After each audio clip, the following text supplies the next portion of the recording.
Welcome to Soni Subbu vlogs. మా బాబు అయితే శ్రీ చైతన్య స్కూల్ చదువుతున్నాడండి. దాంట్లో ఐఎన్టీఎస్ఓ అని ఒలింపియాడ్ ఎగ్జామ్స్ అవుతాయి అన్నమాట. కాంపిటేటివ్ ఎగ్జామ్స్ ఎలా అవుతాయో అలాగే ఐఎన్టీఎస్ఓ అని అవుతాయి. దాంట్లో ఈవీఎస్ఓ, ఎంటీఎస్ఓ ఇలాగ కొన్ని సబ్జెక్ట్స్కి ఉంటాయి అన్నమాట. నేను ప్రతి ఇయర్ మా బాబుకి ఫస్ట్ నుంచి ఎంటీఎస్ఓ రాయిస్తాను. ఇద్దరు బాబులకి ఎంటీఎస్ఓ రాయిస్తాను అనమాట. ఎందుకంటే మ్యాథ్స్ అనేది కొంచెం బాగా చేస్తారు మా పిల్లలు. సో ఎంటీఎస్ఓ తీసుకుంటాను ఎప్పుడూ. త్రీ ఇయర్స్ నుంచి చేస్తున్నాడు, కానీ మా బాబుకి ఇదే ఫస్ట్ టైం అనమాట. 4th క్లాస్, ఇదే ఫస్ట్ టైం ఫోర్త్ ప్రైజ్ వచ్చిందనమాట. ఫస్ట్ ప్రైజ్కి ట్యాబ్ ఒకసారి, ల్యాప్టాప్ ఒకసారి అలాగ ఇచ్చారు. ఈసారి అయితే వాచ్ ఏదో సంథింగ్ ఇచ్చారంట ఫస్ట్ ప్రైజ్కి. అలాగే మా బాబుకి 4th ప్రైజ్లోని బ్యాగ్ ఇచ్చారు. బ్యాగ్ కూడా చాలా బాగుందండి, దల్సరిగా ఉందన్నమాట.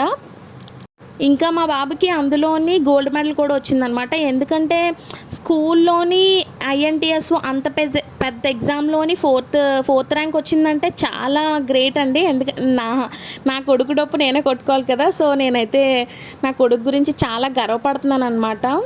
సో మా బాబు ఆనందాన్ని అయితే అసలు నేను తట్టుకోలేకపోయాను.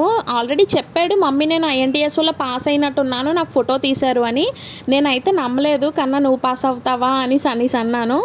ఎందుకంటే నాకు అర్థమైంది పాస్ అయ్యాడేమో అని అనిపించింది. బట్ ఎందుకంటే ఒకవేళ మళ్ళీ రాకపోతే మళ్ళీ వాళ్ళు ఫీల్ అవుతారు కదా అని, నువ్వు పాస్ అయ్యి ఉండవులే అనేసరికి ఈరోజు అయితే తీసుకొని వచ్చాడనమాట. నాకు చాలా ఆనందం వేసింది. అంటే ఏదైనా కాంపిటేటివ్ ఎగ్జామ్లో మన పిల్లలు మనకు అలాంటివి లేవు, మన పిల్లలకి కూడా అలాంటి వాటిలో ర్యాంక్ తెచ్చుకున్నారంటే చాలా ఆనందం వేస్తుంది కదండి. నాకు కూడా అలాగే అనిపించింది. ఇంకా వీడియోని చూస్తే ఎవరైనా లైక్ చేయకపోతే please do like, share and subscribe. ఇంకా మీ పిల్లల్లో ఎవరైనా ఇలాంటి కాంపిటేటివ్ ఎగ్జామ్లో ర్యాంక్ తెచ్చుకొని ఉంటే కామెంట్ సెక్షన్లో కామెంట్ చేయండి. మా బాబుని బ్లెస్ చేయండి. Bye bye.